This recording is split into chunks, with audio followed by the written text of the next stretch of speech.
2026 में नमस्कार सभी होलिका को। दहन कब करें एवं होली कब मनाएं? बहुत जगह से दूरभाष आ रहा है कि होली कैसे मनाएं, होलिका दहन कैसे करें। इसी के संदर्भ में मैं यह वीडियो आपके सामने प्रस्तुत कर रहा हूं। जैसे कि आप जानते हैं, हम लोग अर्थात सनातनी जो होली मनाते हैं वह फाल्गुन मास में मनाते हैं, पूर्णिमा तिथि को मनाते हैं। तो इस बार थोड़ा प्रक्रिया गंभीर है। आज 2 तारीख है और 2 तारीख में यह है क्या होलिका दहन कब हो।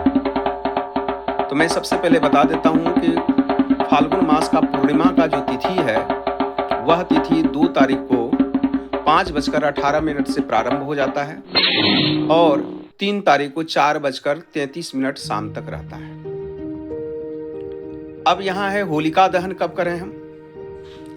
होलिका दहन के लिए एक नया परेशानी है कि हम कब शुरू करें। तो होलिका दहन से संबंधित यह है कि एक निर्णय सिंधु है, निर्णय सिंधु में स्पष्ट लिखा है, रात्रो भद्रा वसाने तु होलिका दीप्यते तदा। अर्थात जब भद्रा समाप्त हो जाती है तब हमको क्या करना चाहिए, होलिका दहन करना चाहिए। कुछ ऐसे विद्वानों का मत है क्या होलिका दहन भद्रा के पक्ष में भी होना चाहिए, लेकिन ऐसा इसका कोई प्रमाण मिलता नहीं है। लेकिन इसका निर्णय सिंधु में स्पष्ट प्रमाण है क्या भद्रा समाप्ति के पश्चात ही यह जो है होलिका दहन होना चाहिए।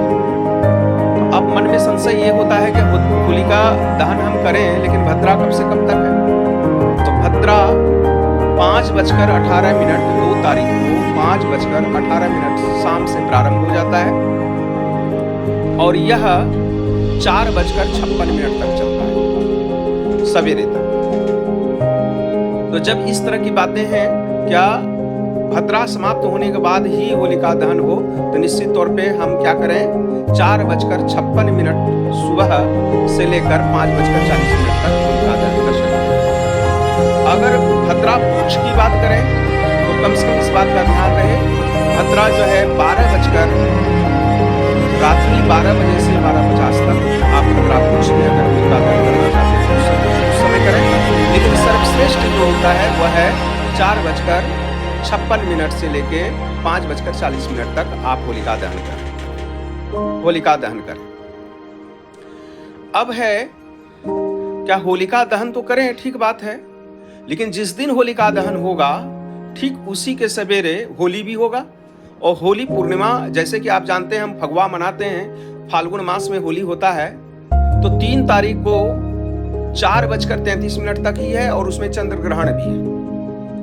चंद्र ग्रहण और सूर्य ग्रहण का ऐसा मत है, जब सूर्य ग्रहण होगा तो 12 घंटा पहले सूतक लग जाएगा और जब चंद्र ग्रहण रहेगा तो 9 घंटा पहले सूतक होगा। लेकिन इसमें एक और बड़ी बात है, अगर दृश्य होगा तो यह कार्य होगा, अगर दृश्य नहीं है तो नहीं होगा।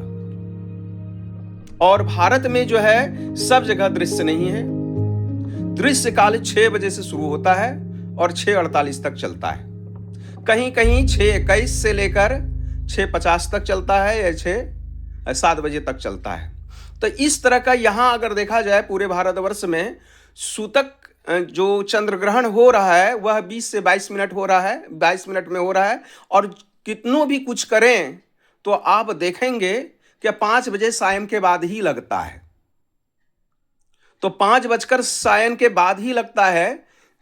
तो इस हालत में जैसे भागलपुर की बात करें, हम लोग लोकल हैं, भागलपुर है, बांका है, सुल्तानगंज है, इस सब क्षेत्र में 5:57 में पंचांग में दिया गया है मोक्ष काल हो जाता है, अर्थात खत्म हो जाती है।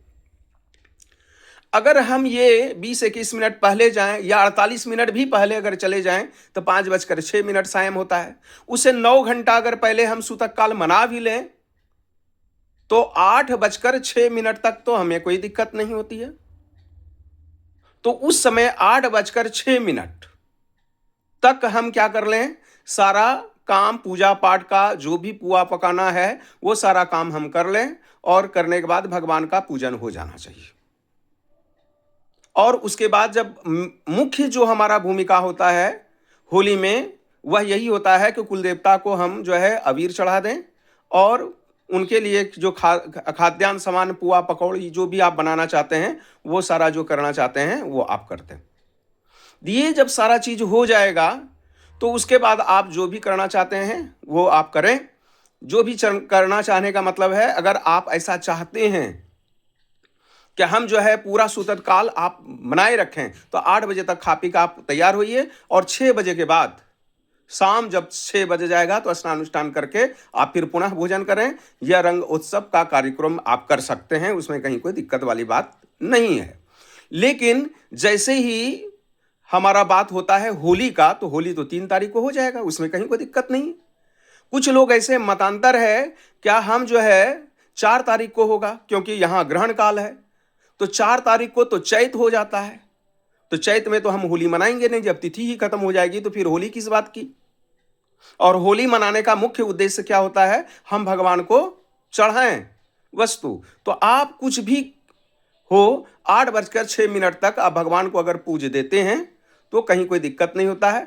और ऐसे भी 20-21 मिनट के लिए लास्ट अंतिम समय का चंद्र ग्रहण यहाँ दृश्य है, तो इसलिए दृश्य के बाद ही ऐसा उसका प्रभाव बनता है चंद्र ग्रहण का। तो इसलिए इसमें ऋषिकेश पंचांग में भी दिया गया है, इसका सूतक काल बहुत ज़्यादा मान्य नहीं माना जाएगा। लेकिन पुनः कुछ लोग बोलते हैं कि नहीं, सूतक काल में चंद्र ग्रहण के समय में उस दिन हम ना करें, तो एक अलग बात बनती है। लेकिन शास्त्रोक्त मत में ऐसा सिस्टम बन जाता है कि आप उस दिन 8 बजे तक अपना पूजा पाठ कर सकते हैं, भगवान का पट बंद कर सकते हैं और उसके बाद आप जो है अगर बहुत ज़्यादा सूतक काल मनाते हैं तो आप उनका भगवान का नाम जप कर सकते हैं। इसमें कहीं शंका की बात नहीं है। धन्यवाद।